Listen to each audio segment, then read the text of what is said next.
और उस मृत्यु को आना ही है। एक बार हमने एक कथा में कहा था,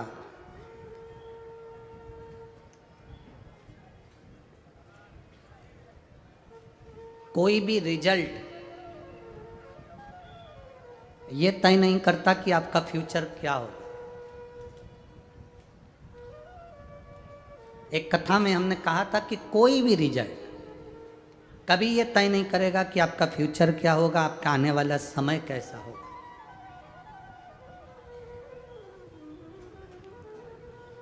आपकी डिग्री आपके फ्यूचर को तय नहीं करेगी। कई लोग एमबीए करे होते हैं, कई लोग बीबीए करे होते हैं, कई लोग इंजीनियरिंग करे होते हैं, वो भी रोड पर घूम रहे होते हैं। तुम देखना आपके मोहल्ले में, आपके नगर में, गांव में, परिवार में, कुटुंब में, वो भी घूम रहे हैं। एमबीए कर लिया, बीबीए कर लिया, बीएससी कर लिया, एमएससी कर लिया, कंप्यूटर का कोर्स कर लिया, इसकी डिग्री ले ली, उसकी डिग्री ले ली, सबकी डिग्री इकट्ठी कर ली, तो भी सक्सेस नहीं हुए। सक्सेस कौन हो रहा है? डिग्री इकट्ठी करने से तुम्हारा आने वाला समय नहीं बदलेगा। तुम्हारी मेहनत, तुम्हारी लगन और तुम्हारा कर्म, मेहनत तुम्हारे आने वाले फ्यूचर को बदल सकता है। तुम मेहनत कितनी कर रहे हो, कर्म कैसा कर रहे हो, अपने काम के प्रति तुम जागरूक हो कि नहीं, अपने कर्म के प्रति तुम्हारी इच्छा है कि नहीं, तुम्हारी मेहनत कितनी है, तुम्हारी जागरूकता कितनी है। डिग्री तो मिल गई इंजीनियर की, डिग्री मिल गई एमबीए की, डिग्री मिल गई बीबीए की, डिग्री मिल गई एमएससी की, बीएससी की, कंप्यूटर की, लैपटॉप, जो तुम चलाते हो सबकी डिग्रियां तुम्हारे पास में, सबकी। इसके बाद भी तुम सक्सेस नहीं हो रहे, मतलब तुम्हारी मेहनत में कमी है। पढ़ाई तो करे हो पर मेहनत नहीं कर पाए। इतना मेहनत करिए। 2023 का कल 31 तारीख हो जाएगी, सुबह 8 बजे से 11 बजे तक कथा हो जाएगी। उस समय पर कथा के विराम के दिन तुम ऐसा प्रण कर लो, ऐसा प्रण करना कि 2024 आ रहा है, मेरे बाबा मैं इतनी मेहनत करूं, भले मेरी छोटी सी दुकान हो चाहे छोटी सी नौकरी हो, इतनी मेहनत करूं, इतनी मेहनत करूं कि इसी 2024 में मैं भी कथा का यजमान बनूं। प्रण तुम्हारा है, संकल्प तुमने लिया है। अमरावती की कथा में और पंढरपुर की कथा में कहा था, संकल्प तुम्हारा होता है और पूरा महादेव करता है। संकल्प तुम्हारा, प्रण तुम्हारा, पूरा करने वाला तुम। भीतर से इतनी मेहनत करो, हारना नहीं है हमको। कई लोग कहते हैं हमारा रोते रोते पूरा साल निकल गया, हमारी जिंदगी बेकार हो रही है। बहुत दुखी हूं मैं। काहे का दुख है? काहे का दुख? हम बहुत तकलीफ में हैं, बहुत दुखी हैं।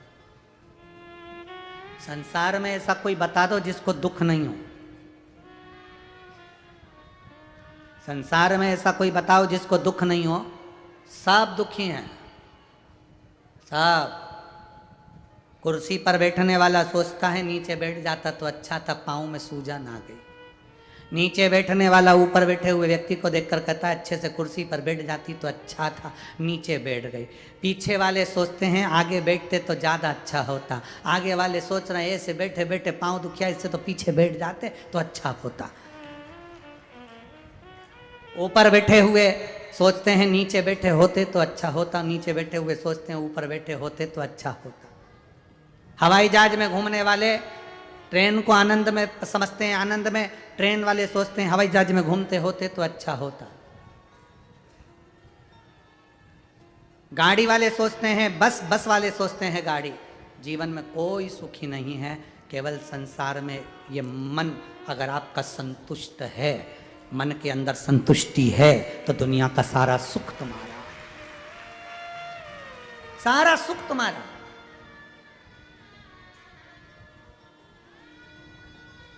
और अगर संतुष्टि नहीं तो कुछ भी नहीं। हवाई जहाज में एक बच्चे ने 4 कॉइन, सिक्के, पैसा निगल लिया।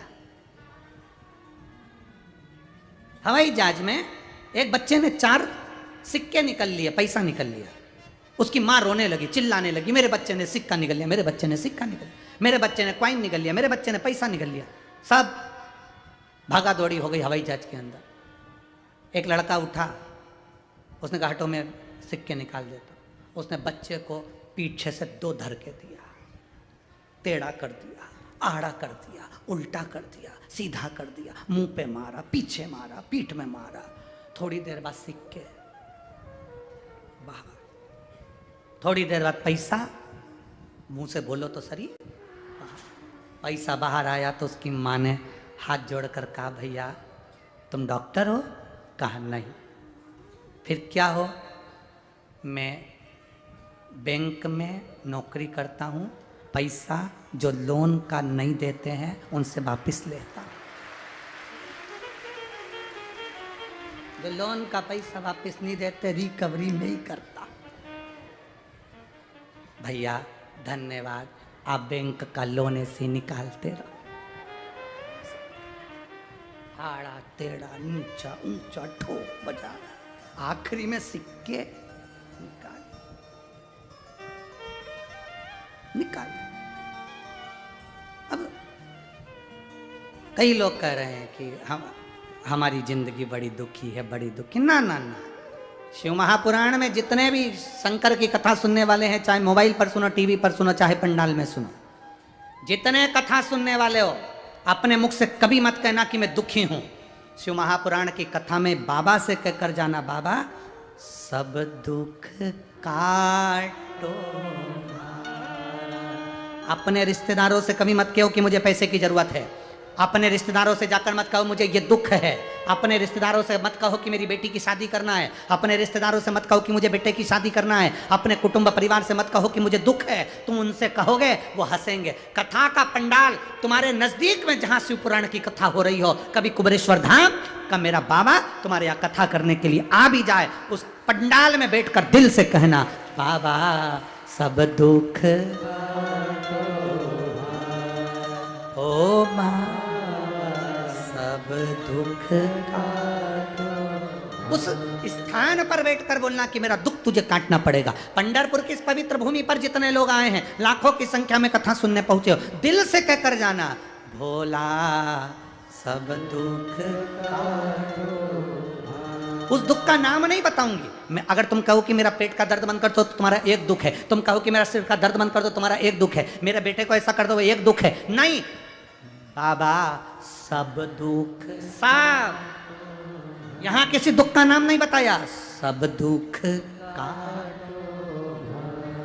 और हम कब बोलते हैं इसको बोलते कब हैं? जब श्री शिवाय नमस्तुभ्यम बोल लेते हैं। श्री शिवाय नमस्तुभ्यम का मतलब भगवान को हम जब नमस्कार कर लेते हैं, बारंबार प्रणाम कर लेते हैं, बार बार उनकी स्तुति कर लेते हैं। शिव महापुराण के विद्येश्वर संहिता में लिखा, एक बार किसी के मुख से श्री शिवाय नमस्तुभ्यम निकल जाता है, उस मुख का ही दर्शन कर लो तो हजारों अश्वमेध यज्ञ का फल मिल जाता है।